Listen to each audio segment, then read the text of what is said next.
Hi అండి. చాలా టేస్టీగా, చాలా హెల్తీగా మన ఇంట్లోనే పన్నీర్ మష్రూమ్ టిక్కాని ఎలా ప్రిపేర్ చేసుకోవాలో ఈ వీడియోలో మీకు చూపించబోతున్నానండి. సో ఫస్ట్ అయితే ఈ వీడియోకి ఒక్క లైక్ వేసుకోండి. ఈ వీడియోలో ఉన్న ఇన్ఫర్మేషన్ వాల్యుబుల్గా ఉంటుంది కనుక మీ ఫ్రెండ్స్ అండ్ రిలేటివ్స్ షేర్ చేయండి. ప్లీజ్ మన ఛానల్ సబ్స్క్రైబ్ చేసుకోండి. ఇప్పుడు మీకు చూపిస్తుంది పన్నీర్ మష్రూమ్ క్యాప్సికమ్ టిక్కా అండి. ఈ మూడింటి కాంబినేషన్లో మీరు ఇలా ఒక టూత్పిక్ పట్టుకుని ఆ నాలుగింటిని ఒక్కసారి కనుక తిన్నారంటే మీరు ఒక్కసారి ఆ మూడింటి కాంబినేషన్లో కనుక ట్రై చేసినట్లయితే ఆ టేస్ట్ని ఇంకా లైఫ్లో మర్చిపోలేరండి. అంత టేస్ట్గా, అంత అద్భుతంగా ఉందండి ఇది చేసి ఇలా పెట్టామో లేదో అలా వెంటనే హాట్ కేక్స్లా సేల్ అయిపోయినాయండి. అంత టేస్ట్గా ఉన్నాయి. పైగా ఇందులో ఎన్నో హెల్త్ వాల్యూస్ ఉన్నటువంటి మష్రూమ్తో ఇది ప్రిపేర్ చేసుకున్నాం. చాలామంది మష్రూమ్స్తో ఎన్నో రకాల డిషెస్ చేస్తారు, కానీ ఇది చాలా ఈజీగా వితిన్ 10 మినిట్స్లో ప్రిపేర్ అయిపోయే స్నాక్ అండి. చాలా బాగుంటుంది. ఇది ఒక లంచ్కి ముందు స్టార్ట్ చేసి ఒక మంచి స్టార్టర్ అని చెప్పుకోవచ్చు.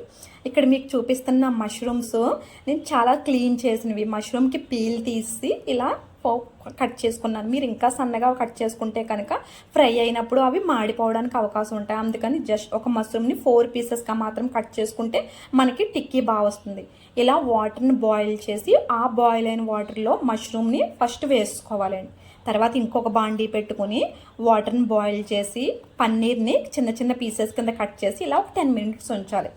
మష్రూమ్కి పన్నీర్కి కూడా వాటర్ని బాయిల్ చేసి ఆ బాయిల్ చేసిన వాటర్లో మష్రూమ్స్ పన్నీరు విడివిడిగా ఒక 10 మినిట్స్ ఉంచుకోవాలండి. గ్యాస్ ఆఫ్ చేసి ఒక 10 మినిట్స్ తర్వాత మనం ఫ్రై చేసుకోవాలి. మష్రూమ్ని అయితే ఈ పన్నీర్ని అయితే ఎక్కువసేపు ఫ్రై చేయకూడదండి. పన్నీర్ని ఎక్కువసేపు ఫ్రై చేస్తే అది లబ్బర్లాగా అయిపోయి మనకి తినడానికి టేస్ట్ బాగుండదు. మన ఇంకో హెల్తీ ఐటమ్ క్యాప్సికమ్. ఈ క్యాప్సికంలో ఎన్నో హెల్త్ వాల్యూస్ ఉన్నాయి. పైగా ఈ సీజన్లో కనుక మనం క్యాప్సికమ్ని తీసుకున్నట్లయితే మన హెల్త్ చాలా బాగుంటుంది. ఈ క్యాప్సికమ్ కూడా ఎక్కువ ఫ్రై అయిపోకర్ లేకుండా చాలా బాగా చేసుకుంటాం మనం. అయితే ఈ క్యాప్సికమ్ను కూడా బాగా చిన్న పీసెస్ కాకుండా ఇలా మీడియం సైజ్గా కర్రీలో వేసుకునేటట్లుగా కట్ చేసుకోవాలి. ఇందులోకి నేను స్పైసీ తక్కువ తింటాం కాబట్టి పచ్చిమిర్చి తక్కువ వేసాను. మీరు ఇంకా ఎక్కువ వేసుకోవచ్చు. ఫస్ట్ అయితే ఒక వెడల్పుగా ఉన్న బాండీ పెట్టుకుని మష్రూమ్స్ని మీరు వాటర్లో 10 మినిట్స్ ఉంచిన వేడి వాటర్లో 10 మినిట్స్ ఉంచిన మష్రూమ్స్ని కొంచెం తడిపోయే వరకు గ్యాస్ మీద ఉంచి ఆ తడి వాటర్ అంతా అయిపోయిన తర్వాత ఆయిల్ వేసుకోండి. ఇది ఒక టేబుల్ స్పూన్ ఆయిల్లో ఫ్రై చేస్తున్నాను నేను ఫస్ట్.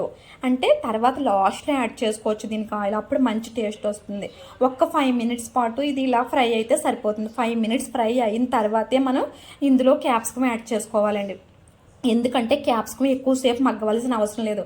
క్యాప్సికమ్ ఎక్కువసేపు మగ్గడం వల్ల దానిలో ఉన్న వాల్యూస్ కూడా పోతాయి. క్యాప్సికమ్ ఈ సీజన్లో మస్ట్గా తీసుకోవాలండి. వర్షాలు పడుతున్నాయి కదా, చూసారు కదా. ఈ రకంగా మష్రూమ్ ఫ్రై అయిన ఒక 5 మినిట్స్ తర్వాత క్యాప్సికమ్ వేసుకోవాలి. క్యాప్సికమ్ ఫ్రై చేసిన 3 మినిట్స్ తర్వాత అప్పుడు పన్నీర్ యాడ్ చేసుకుంటాం. అంటే ఇప్పుడు ఈ ఫ్రై చాలా కేర్ఫుల్గా చేసుకోవాలండి మనం. అంటే అన్నిటిని ఒకేసారి ఫ్రై చేసేసుకోవచ్చు కదా అంటారు, కానీ దేని వాల్యూస్ దానికి ఉంటాయి. So first mushroom 5 minutes fry అయిన తర్వాత క్యాప్సికమ్ 3 మినిట్స్ ఫ్రై అయిన తర్వాత అప్పుడు పన్నీర్ వేసుకోవాలి. పన్నీర్ వేసుకున్న తర్వాత 2 మినిట్సే ఫ్రై చేయాలండి. పన్నీర్ వేసుకున్న తర్వాత ఎక్కువసేపు ఫ్రై చేస్తే పన్నీర్ టేస్ట్ మొత్తం పోతుంది. ఇప్పుడు టేస్ట్ ఇంగ్రీడియంట్స్ అన్నీ యాడ్ చేసుకుందాం. టేస్ట్కి సరిపడినంత పసుపు, అలాగే టేస్ట్కి సరిపడినంత సాల్ట్ కొంచెం తగ్గించి వేసుకోండి. ఎంతో సాల్ట్ అయితే పట్టదు. ఇంకా ఇక్కడ నేను ఎలాంటి మసాలాలు కానీ ఎసెన్స్ కానీ సాసెస్ కానీ ఏమీ యూజ్ చేయట్లేదండి. దానికి కారణం ఇక్కడ ఇది హెల్దీగా చేసుకుంటున్నాం. హెల్దీగా చేసుకున్నా కూడా ఇది చాలా టేస్ట్గా ఉంటుంది. ఇందులో ఒక్క సాస్ కూడా మనం యూజ్ చేయం. చాలామంది టమాటా సాస్, సోయా సాస్ ఇలా యాడ్ చేస్తూ ఉంటారు. ఇది అలా ఫ్రీక్వెంట్గా కలుపుతూ కానీ మసాలా పౌడర్ మాత్రం యూజ్ చేస్తానండి. ఆ మసాలా పౌడర్ కూడా ధనియా, జీరాని సిమ్లో పెట్టి ఫ్రై చేసుకుని ఆ పౌడర్ చేసుకుని పక్కన పెట్టుకోవాలండి. కొంచెం అల్లం ముక్క వేసుకుని అప్పుడు ఆ పౌడర్ వేసుకుంటే బాగుంటుంది. ఇది ఫ్రై మనకి ఈ రకంగా ప్రిపేర్ అయితే చాలు. ఇది రెడీ అయిపోయిందండి. ఇప్పుడు గ్యాస్ ఆఫ్ చేసేసి మసాలా పౌడర్ చెప్పాను కదండి, ధనియా, జీరా లైట్గా ఫ్రై చేసుకుని కొంచెం అల్లం వేసుకుని గ్రైండ్ చేసుకుంటే ఇది సరిపోతుందండి. ఇది నేను జస్ట్ 2 టీ స్పూన్స్ వేసుకున్నాను, ఎక్కువ అవసరం లేదండి. టేస్ట్ని బట్టి మీరు యాడ్ చేసుకోవచ్చు. ఎందుకు కారం కానీ ఇంకేం ఎలాంటి మసాలాలు వేయం. అందువలన ఇలాంటి ఫ్రై తీసుకున్నా సరే గ్యాస్ట్రిక్ కంప్లైంట్ రాదు. చూసారా, మనం తీసుకున్న ఆయిల్ మొత్తం అబ్జర్వ్ చేసుకుని ఈ పీసెస్ అని ఇప్పుడు గ్యాస్ ఆఫ్ చేసేసిన తర్వాత నేను మళ్ళీ ఇంకొక టేబుల్ స్పూన్ ఆయిల్ వేసుకుంటున్నాను. ఇది గాన్ నూనె అండి. టేస్ట్ బాగుంటుంది, పైగా హెల్త్ కూడా మంచిది. ఇప్పుడు మన టిక్కీ అయితే రెడీ అయిపోయింది. ఇలా డైరెక్ట్ మనం స్పూన్ వేసుకుని తినేయచ్చు. చాలా టేస్ట్గా కూడా ఉంటుంది. కానీ మనకి కొంచెం ప్రజెంటేషన్ ముఖ్యం కదా, అందుకని టేస్ట్ని ఇంకొంచెం పెంచడానికి బాగా సన్నగా కట్ చేసినటువంటి ఆనియన్స్ యాడ్ చేసుకుంటాం. కొత్తిమీరకి ఎలాగా తెలుసు, కొత్తిమీర లాస్ట్లో వేసుకుంటాం. ఇదంతా కూడా గ్యాస్ ఆఫ్ చేసిన తర్వాత మాత్రమే నేను మసాలా వేసిన, ఆయిల్ వేసిన, ఆనియన్స్ వేసిన, కొత్తిమీర వేసిన. గ్యాస్ ఆఫ్ చేసిన తర్వాత కంప్లీట్గా ఫ్రై అయితే మనకి రెడీ అయిపోయింది. ఇప్పుడు ఈ ఫ్రైని కొంచెం మనం నీట్గా ప్రజెంటేషన్ చేసుకుంటే పిల్లలు కానీ, కొంచెం మంది మంచిగా రెస్టారెంట్లకు వెళ్ళి స్టార్టర్స్ తినే అలవాటు ఉన్న వాళ్ళు కానీ ఇష్టపడాలంటే దీన్ని ఒక టూత్ పిక్స్ తీసుకోండి. టూత్ పిక్స్ ఉంటే మనకి టిక్కా రెడీ అయిపోయినట్టే. అయితే దీనికి ఫస్ట్ అయితే పన్నీర్ ఎక్కువగా తినేవాళ్ళు అయితే ఒక టూత్ పిక్కి 2-3 పన్నీర్లు అరేంజ్ చేసుకోండి.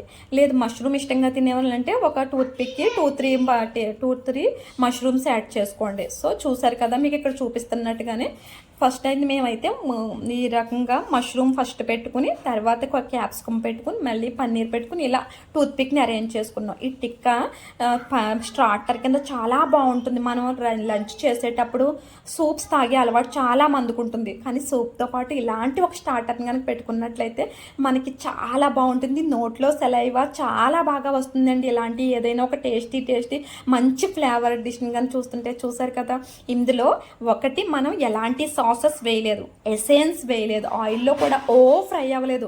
జస్ట్ మొత్తం ఓవరాల్ మొత్తం అంతా కలిపి 7 minutes మాత్రమే కుక్ అయింది కదా. ఇది చాలా హెల్దీ, తక్కువ కుక్ అయింది కాబట్టి ఇందులో వాల్యూస్ అన్నీ ఉన్నాయి. పైగా ఈ మష్రూమ్ని మనం ఇలా తీసుకోవడం వలన ఈ మష్రూమ్లో వైటమిన్ డి పుష్కలంగా ఉంటుంది కాబట్టి వైటమిన్ డి డెఫిషియన్సీ ఉన్న వాళ్ళందరూ కూడా మష్రూమ్ తీసుకోవచ్చండి. పైగా వైటమిన్ B12 డెఫిషియన్సీ ఉన్న వాళ్ళు కూడా మష్రూమ్స్ని ఈ రకంగా తీసుకోవడం వల్ల వాళ్ళకి ఈ 2 డెఫిషియన్సీ తగ్గుతాయి. అంతేకాకుండా ఈ వండి విధానం వలన ఇది ఇలా తీసుకోవడం వలన మనకి బ్లడ్ కూడా పడుతుందండి బాగానే. పైగా మన బాడీకి ఎక్కువగా హాని చేసే LDL కొలెస్ట్రాల్ అనేది పూర్తిగా తగ్గుతుంది దీనివలన. అంటే బ్యాడ్ కొలెస్ట్రాల్ మొత్తం కరిగి మన గుండె హెల్తీగా ప్రొటెక్ట్ చేయబడుతుంది. సో ఇలాంటి మంచి డిష్ని మీరు అందరూ ట్రై చేయండి. ఇది చాలా బాగుందంటారు ఈ టిక్కీ. మీరు ట్రై చేసి మీ ఫ్రెండ్స్ అండ్ రిలేటివ్స్ కూడా షేర్ చేయండి. ఇది చాలా హెల్దీ అండ్ టేస్టీ కూడా. సో మీకు ఈ వీడియో బాగా నచ్చిందని మాత్రం అనుకుంటున్నాను, ఎందుకంటే ఇందులో మనం చూపించిన అవన్నీ కూడా చాలా హెల్దీగా ప్రిపేర్ చేసుకున్నాం. రెస్టారెంట్ స్టైల్, మెయిన్గా రెస్టారెంట్ స్టైల్ వచ్చేలాగా. సో ఇది పిల్లలకి నచ్చుతుంది, పెద్దలకి నచ్చుతుంది కాబట్టి తప్పకుండా అయితే మీరు ఈ డిష్ని ట్రై చేయండి. ట్రై చేసిన తర్వాత నాకైతే కామెంట్లో మాత్రం షేర్ చేయండి మీ యొక్క ఎక్స్పీరియన్స్. మీరైతే మంచి కామెంట్ ఇస్తారు. థ్యాంక్స్. ఇలాంటి మంచి వీడియోస్ నేను చేసేలా చేసినందుకు థ్యాంక్ యూ సో మచ్.